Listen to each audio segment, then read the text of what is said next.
জয় গোসাই। কাঁদতে কাঁদতে শ্রান্ত দেহে সন্ধ্যার পরে মীলা ঘুমিয়ে পড়লেন।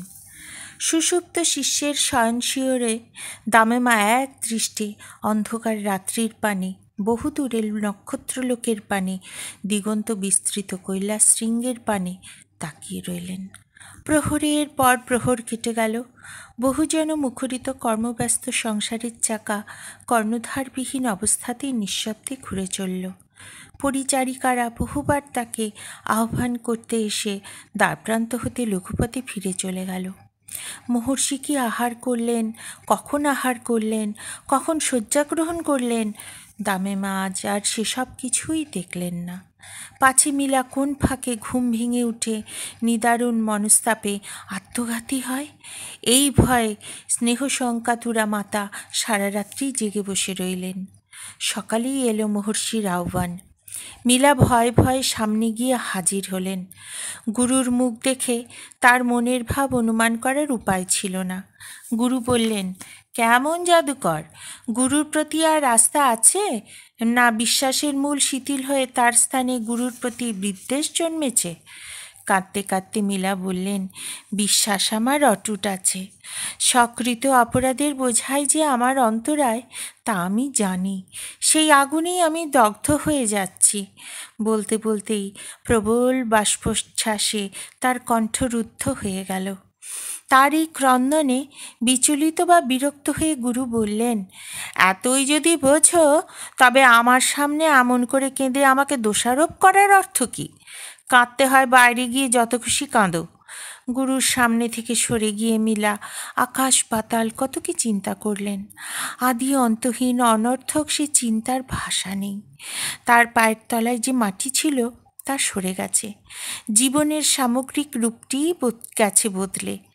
দক্ষিণার টাকা নইলে দীক্ষা সুদূর পড়া হতো, কিন্তু কোথায় পাবেন তিনি সে অর্থ?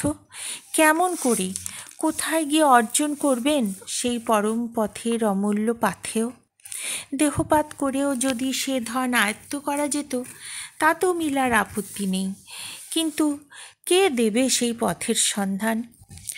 মায়ের কাছে ফিরে যাওয়ার উপায় নেই, কারণ সেখানে ঘরে ঘরে তার শত্রু। কোন মুখে কার কাছে গিয়ে তিনি দাঁড়াবেন? বৃত্তরূপেই বা কে তাকে বিশ্বাস করে গৃহে স্থান দেবে? এত বড় বিশাল বিশ্বে কে তাকে আশ্রয় দেবে?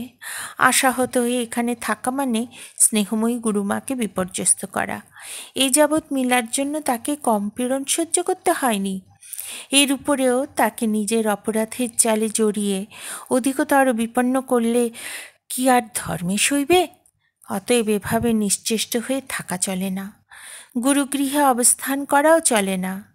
মা যেতে দেবেন না তা জানা কথা। অতএব কিছু না বলে নিঃশব্দে চলে যাওয়াই ভালো। তারপরে পাওয়া না পাওয়া, বাঁচা মরা সব ভবিষ্যতের হাতে। সম্মুখে রইল অনন্ত পথ, সুদূর বিসর্পী সীমাহীন পাকে পাকে জড়ানো বন্ধুর পথ, আর সেই পথের কোনো অজ্ঞাত সীমান্তে মীলার বিধি নির্দিষ্ট পরিণতি। একটি পাথর গড়িয়ে পড়ে পর্বতের চূড়া থেকে। গড়াতে গড়াতে সবার অলক্ষ্যে সে পড়ে এক পার্বত্য স্রোতস্বিনীর গতিপথে। তারপরে সে কোথায় গিয়ে স্থান পায়, কিংবা স্রোতের সংঘর্ষে গতিবেগের সংঘাতে চূর্ণ বিচূর্ণ হয়ে হারাতে হারাতে নিশ্চিহ্ন হয়ে যায়, পরবর্তীকাল সে সংবাদ আর রাখে না। এমন কোনো অকল্পনীয় পরিণতি যদি তারও ঘটে, তাতেই বা আপত্তি করবার কি আছে?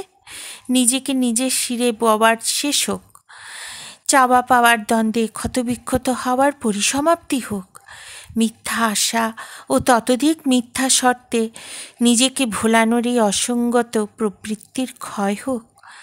নিজের সম্বল বৈকয়খানি নিয়ে রিক্ত হস্তে মীলা গুরুগৃহ ত্যাগ করলেন।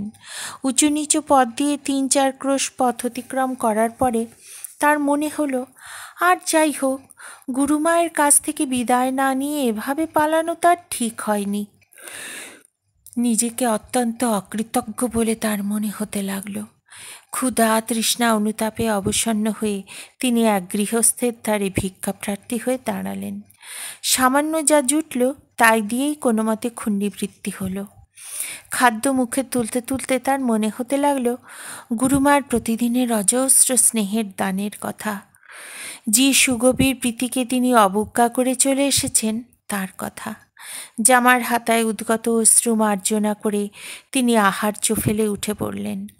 তার এই ভাবান্তর লক্ষ্য করে গৃহস্বামী প্রবীণ ব্যক্তিটি কি যেন একটা নিজের মনে বুঝে নিয়ে বললেন, তুমি কর্মক্ষম যুবক হয়ে ভিক্ষাবৃত্তি গ্রহণ করেছ কেন? তোমাকে দেখে মনে হচ্ছে লেখাপড়া জানো। তাই যদি হয় আমার কাছেই থাকো, প্রত্যহ শাস্ত্রগ্রন্থ পাঠ করে আমাকে শোনাবে এবং তার বিনিময়ে আমি তোমাকে উপযুক্ত পারিশ্রমিক দেব। মীলা সেইখানেই রয়ে গেলেন। তার কাজ হলো প্রজ্ঞাপারমিতা পাঠ করে শোনানো। কয়েকদিন এভাবেই কাটল, কিন্তু মনের মধ্যে বসে অন্তর্যামী নিজের খেলাই খেলতে লাগলেন। সেই খেলাটি লীলায়িত হয়ে উঠতে লাগল প্রত্যহের পঠিত শাস্ত্রগ্রন্থের ছত্রে ছত্রে। ত্যাক্তঙ্গ নামে এক তপস্বীর বিবরণে পড়লেন যে তিনি দক্ষিণার মূল্য সংগ্রহের জন্য নিজ দেহের মাংস খণ্ড খণ্ড করে বিক্রয় করেছিলেন। এই প্রসঙ্গ পড়তে পড়তে তার উত্তেজিত মন নিজের সমস্যায় ব্যাকুল হয়ে উঠল। সেদিনকার পাঠ কোনো মতে সমাপ্ত করে তিনি উঠে পড়লেন। তার মন এই অবস্থায় তার দুর্বলতার সুযোগ নিয়ে চোখ রাঙিয়ে বলতে লাগলো, এর পাশে নিজেকে একবার কল্পনা করে দেখো, পরম বস্তুকে পেতে হলে এমনি করেই পেতে হয়। গুরুর আদেশে সামান্য কয়েকটা কাদামাটির ঘর গড়তেই তোমার ধারণা হয়েছিল বুঝি বড় তপস্যাই করেছ। কথায় কথায় গুরুর কাছে গিয়ে দাবি করেছ তার বিনিময়ে অমূল্য ধন। গুরুমার অজস্র দানেও তোমার মন ভরেনি। কাঙালের ক্ষুধা মিটাবে কে? ওরে মূঢ়, ওরে দীনহীন, ওরে পাপী, তোর নিজের অপরাধের কথা তুই মূঢ় বলেই এমন করে ভুলে যাস। কত লোকের কত সর্বনাশ তুই অম্লান বদনে করেছিলি, তার হিসাব তুই ভুলে যাস বলেই কি সেসব মিথ্যা হয়ে যাবে? যাদের হত্যা করেছিস তাদের প্রাণকে তো কই ফিরিয়ে দিতে পারিসনি। যাদের সর্বশান্ত করেছিস তাদের ক্ষুধা তোকে সইতে হবে না? যে আগুন তুই জ্বালিয়েছিস তার কতটুকু আঁচ তোর গায়ে লেগেছে? গুরুর একটু আঘাত বা স্নেহের তাড়না তোর অঙ্গে এমন করেই কি বেজেছে যে তাতেই চোখে অন্ধকার দেখছিস? আর এই যে একটা দৃষ্টান্ত তুই পড়লি, ত্যাক্তঙ্গ নিজের দেহের মাংস নিজের হাতে কেটে বিক্রয় করলেন যে মহাবস্তুর মূল্য দিতে, তুই পামর কি তা পারবি? নিজের অহংকারে নিজে মত্ত হয়ে আছিস বলেই যেটুকু লাগে বড় কঠিন হয়েই লাগে। যেটুকু করেছিস তাই সহস্রগুণ বড় হয়ে তোকে অহংকারী করে তুলেছে। তুই কিসের যোগ্য সে কথা ভুলে যাস বলেই সর্বগ্রাসী স্বার্থের দুঃসাহসে তুই বামন হয়ে চাঁদে হাত বাড়াস।